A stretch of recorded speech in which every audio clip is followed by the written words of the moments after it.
extremely, extremely interesting interview that Jay-Z just dropped on GQ. Of course, it's promoting his upcoming shows that he got going on at Yankee Stadium, right? But they asked him some questions that we definitely want answers to. This particular clip, we're going to take a look at his response to what do you think about the Drake and the Kendrick beef? Some people even think that behind the scenes, he played a part in it, helping Kendrick perform at the Super Bowl halftime show. He's going to address that too. We got three different clips that we're going to play. But at the end of this, we got a topic about arguably one of the biggest dangers to hip hop that we have ever seen. All right, let's start here though with the Kendrick and the Drake topic.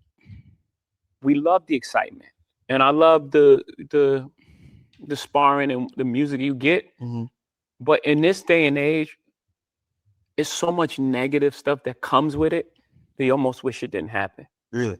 Yeah, because it's almost like it's a final thing. Now people that like Kendrick hate Drake. Yeah. No matter what he makes, no matter what he says, and it goes far too. It's like attack on his character and his thing, and it's like, I don't know if I love that. Yeah. I don't know if it's helpful to our growth where the fallout lands, especially on on social media, which takes place every day. Yeah. And now you have these pods of cult. The Stan armies fighting. Yeah, and it's like, it's too far. Yeah. It's like bringing kids in it. Yeah. And it's like, I don't like that. Maybe I've grown in a space that is probably, I sound like the old guy wagging the thing.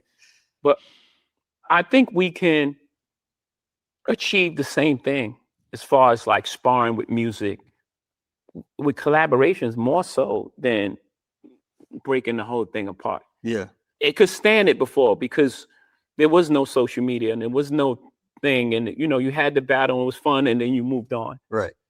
Right now, I don't know if it could stand it with the technology that we have.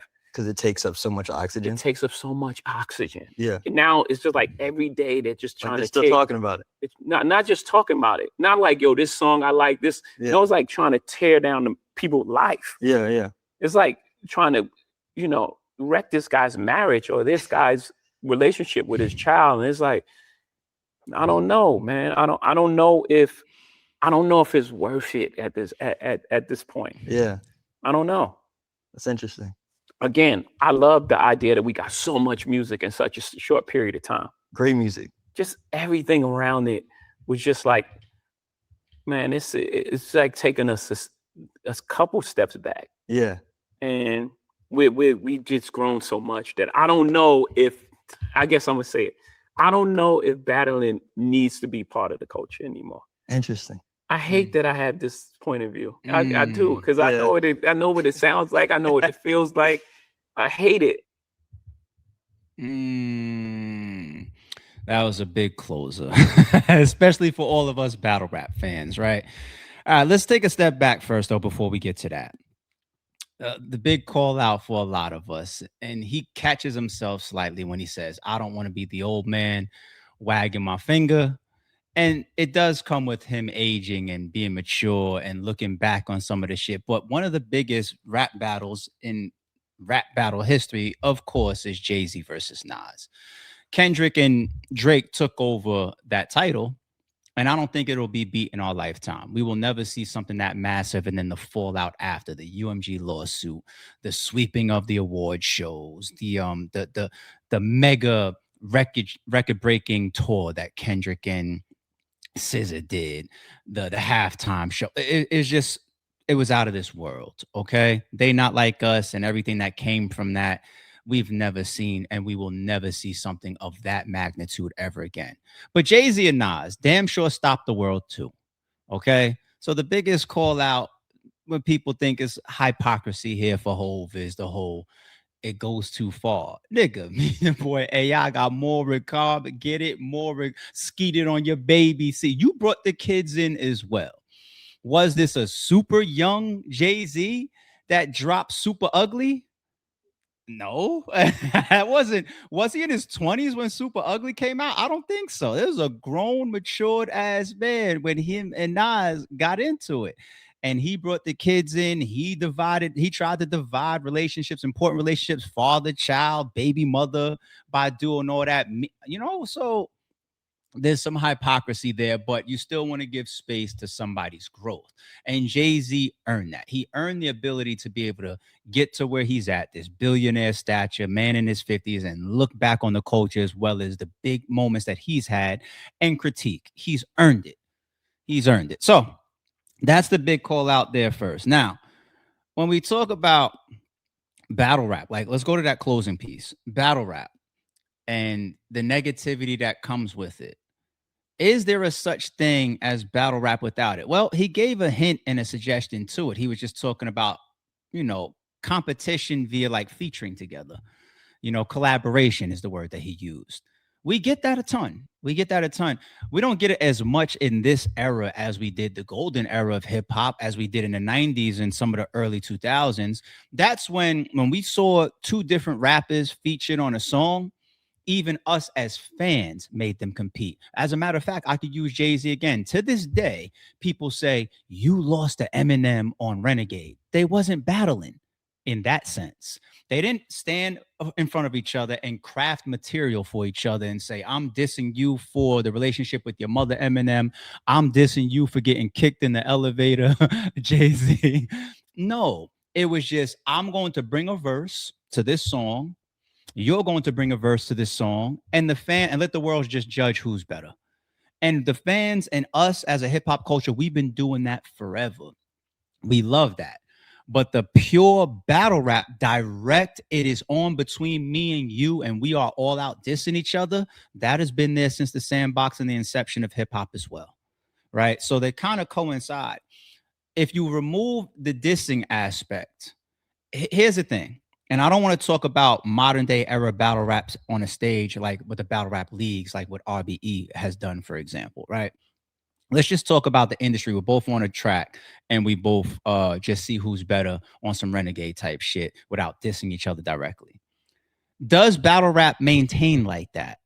Because that is the highest form of what we've seen, because the industry does that, okay? As far as viewership and impact. Here's the thing. These artists, they get to a point sooner or later where there's so much back and forth.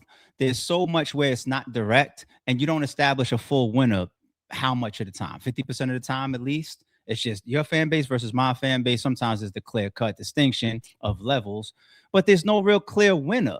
And these artists, just like the battle rappers that do that full time, sometimes they want to get in there and they want to do it direct and say, I am better than you. I don't want to do a olive branching a first person shooter, you know, with the three of me, J. Cole, and hopefully Kendrick Lamar get on the same song and we just rap and let the fans. No, that's like dancing around it, the competition of it. You can't say who's the best and then let us get on a beat and compete without us directly competing and have the full all out established winner. And hip hop is also rooted in competition. Okay. So the opportunities for Cool Mo D and Busy B to turn directly towards each other and say, let's see who can hurt the other person the most. Get the other Jay-Z and Nas, Eminem and whoever, G Unit versus who, you know what I'm saying? You got to have it. You got to have it. Now, in our modern day era, there is no going backwards as far as the actual battle rappers. There's no going backwards as far as like dumbing it down and saying no women, no kids, no personals, no family, no exposing anything that's considered doxing, like date of births, real names, where I live, the job that I do for a living that nobody really knows, what my girlfriend's name is, what my children's name is. Like, there's no retracting. I would like to see that rule. I can live with battle rap with that type of rule.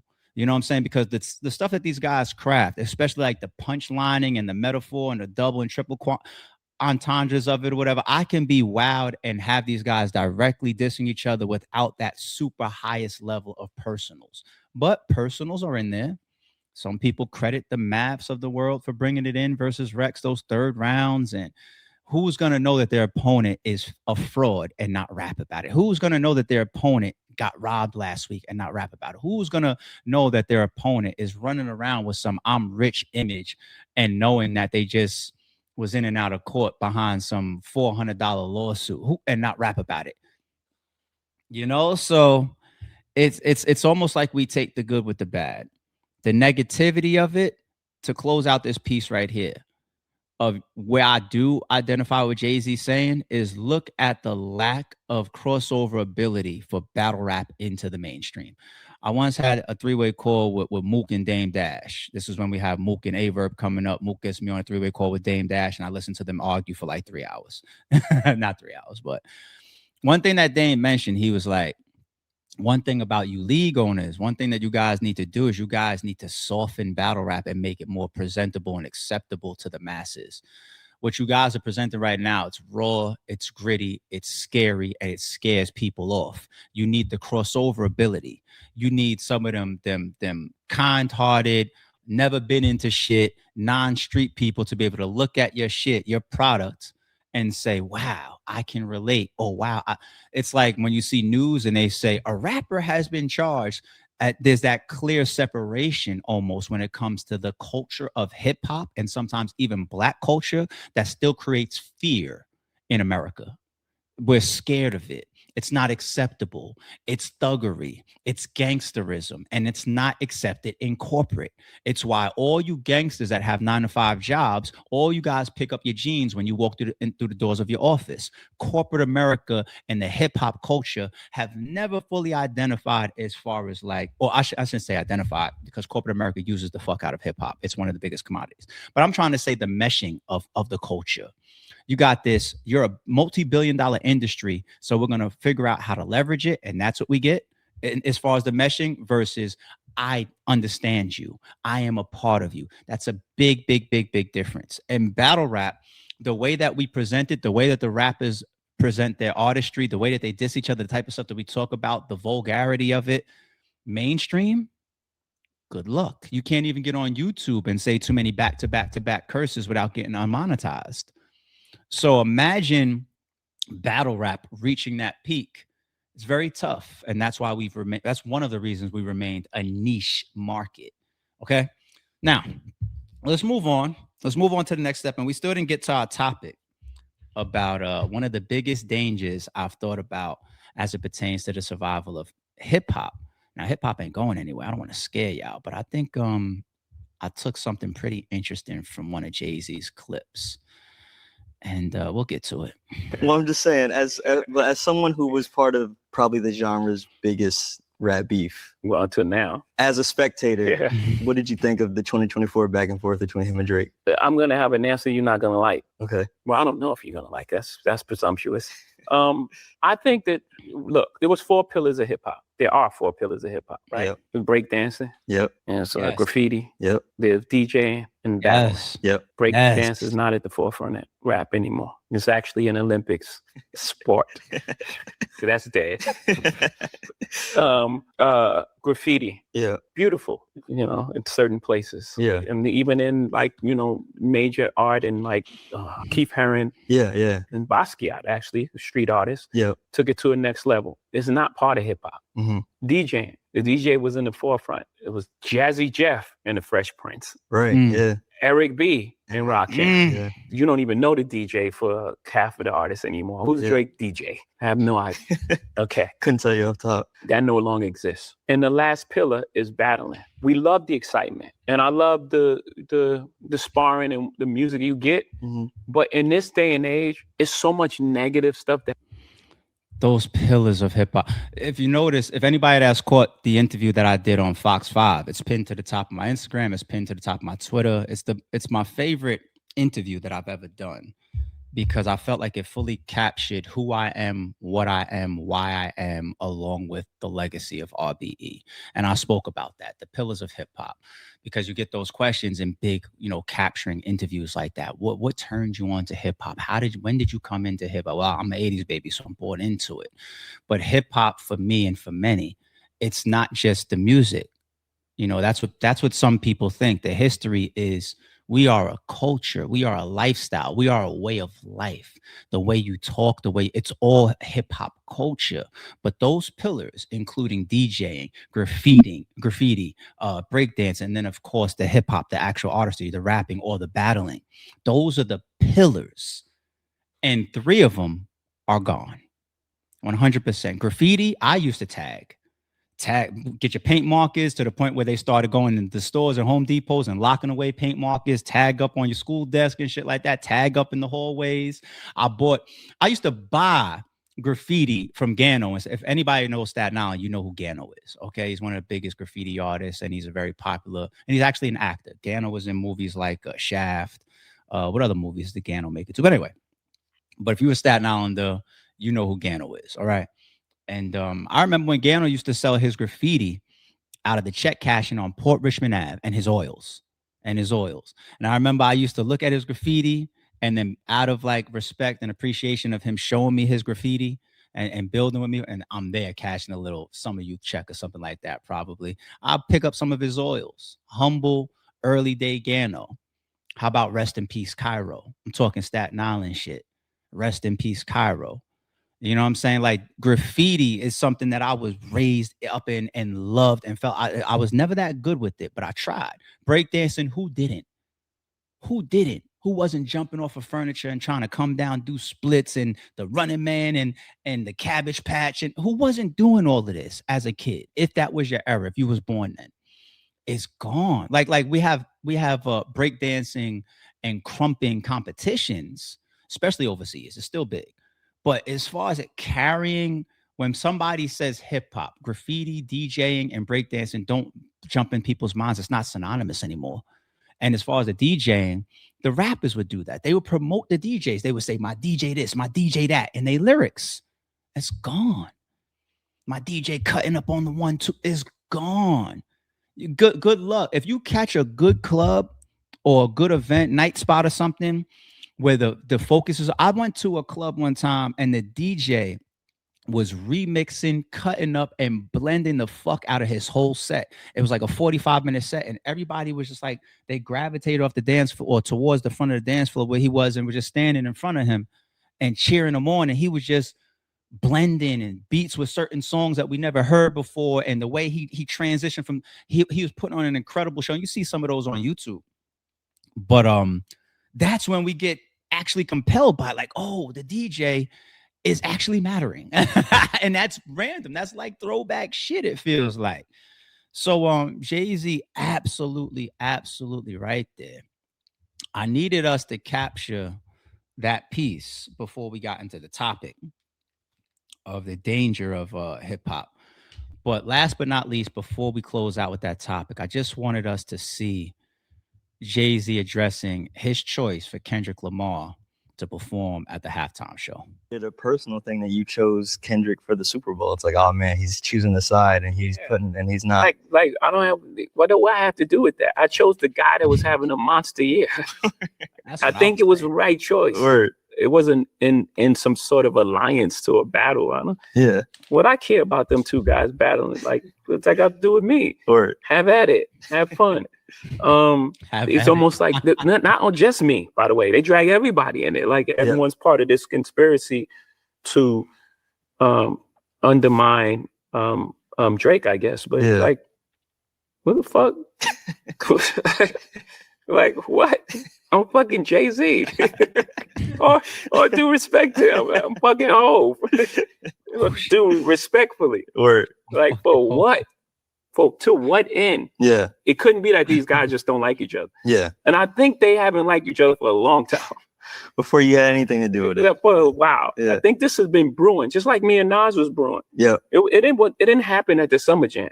That happened, the Lexington TV sets, the minimum, whatever. It was a whole bunch of stuff leading up to that point. Myth-Fleek, what is the Myth-Fleek slugs in your hat, right? It was slugs in your hat. It was a bunch of like little things that led up to that point. And then when it happened, I actually regret that because I really like Nas. He's a really nice guy.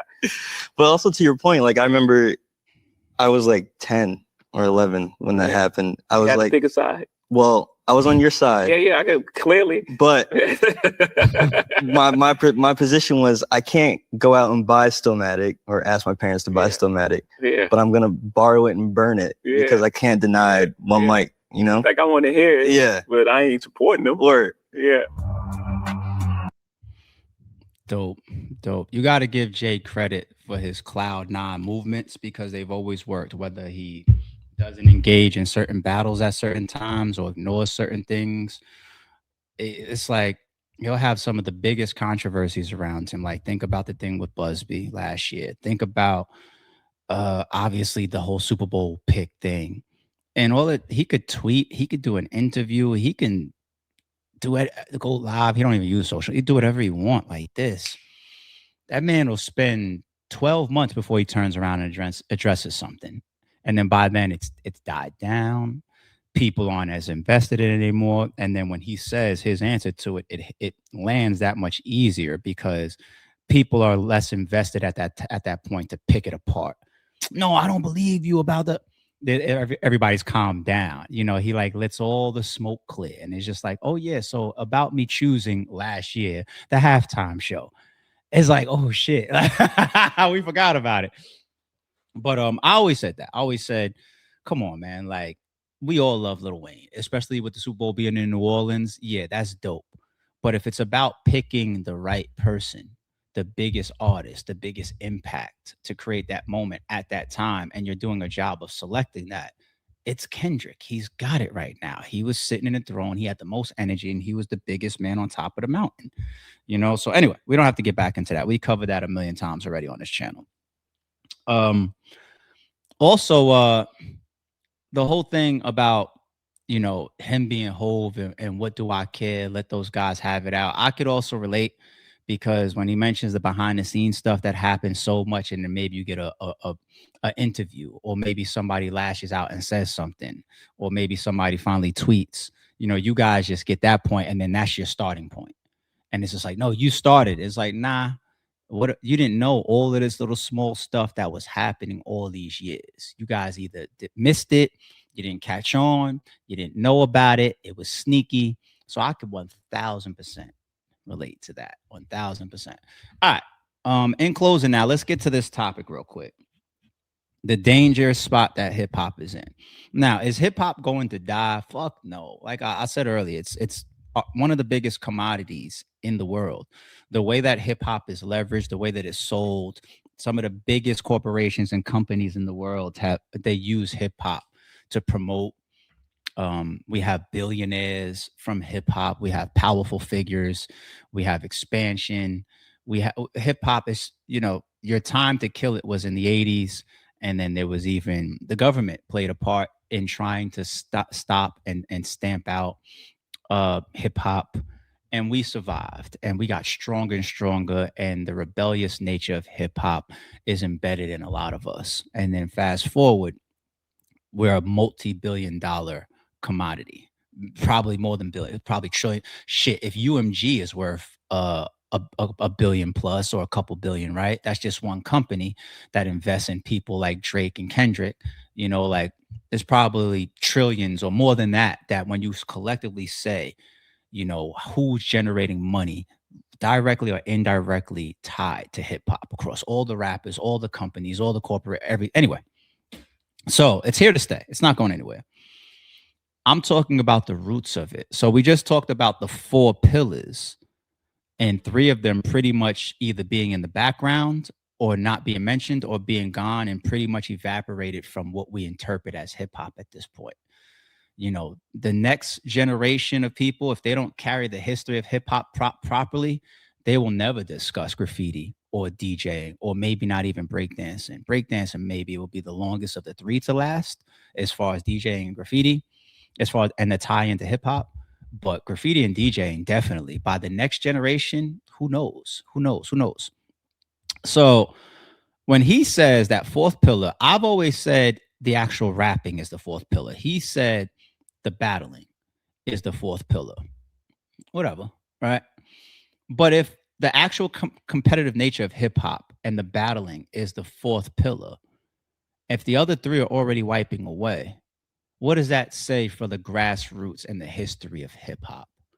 That means that hip hop won't be hip hop tomorrow. When I say tomorrow, generations down the road, it'll be whatever they created or whatever they wanted to be. It could be pop.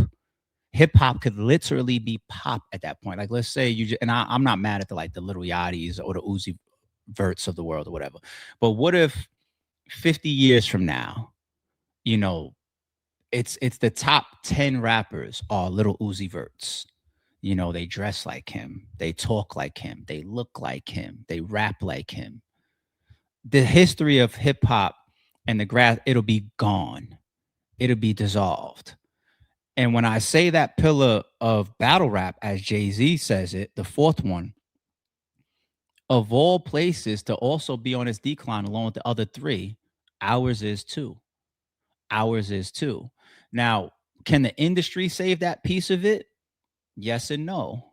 Because the biggest battle in battle rap history, impact wise, on the entire world, doesn't come from us, like our grass on the ground leagues and battle rappers that do it for a living.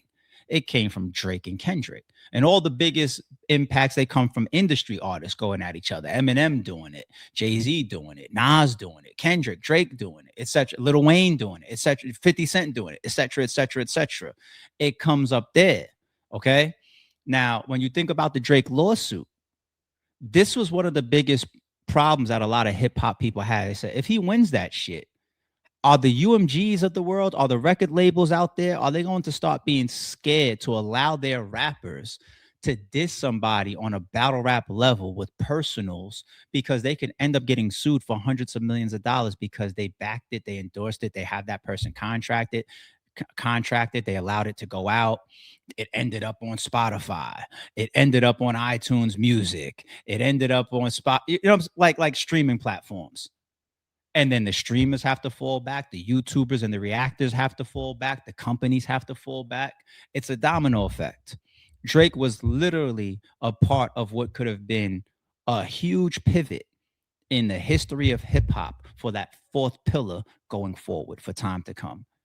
And if you think about it at that depth, that's why it was scary.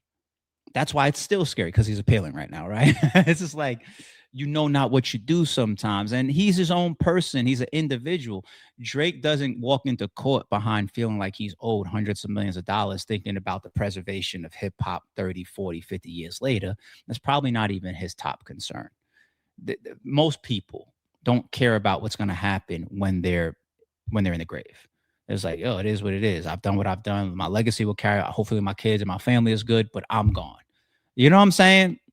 So battle rap, being on this decline that it's been, and then even in the industry, it being a little questionable and sketchy. And, Kendrick shows how much success you can have from it, but then Drake shows how much trouble you can get in from it. Look at that night and day. So then what does that put people? That puts people maybe to jump out the window and maybe say, I'm going to go Kendrick. Hopefully you latch on. That makes some people go Drake and continue that wave of it. And that makes a lot of people just fall back and stay in the middle. Like, I'm going to chill. I'm going to chill. Meanwhile, the real niche market of battle rap down there, the leagues and the battle rap is, we're dying off slowly. We're on an intravenous trip. We're dying off slowly and slowly and slower and slower. So very, very dangerous for the next generations of what the four pillars of hip hop is. When you think about it like that, man, maybe you care, maybe you don't. Depends on how hip hop you are.